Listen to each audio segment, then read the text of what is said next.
Hi friends, in this video, you will learn how to find square root of a positive number using exponent operator. See the output of the program here.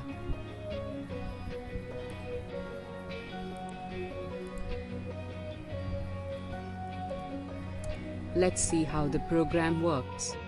Initially, take the input number from the user, as shown here.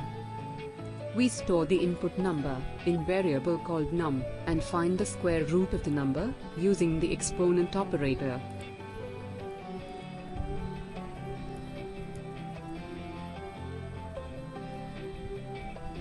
Finally, we will print the square root of the number using print statement.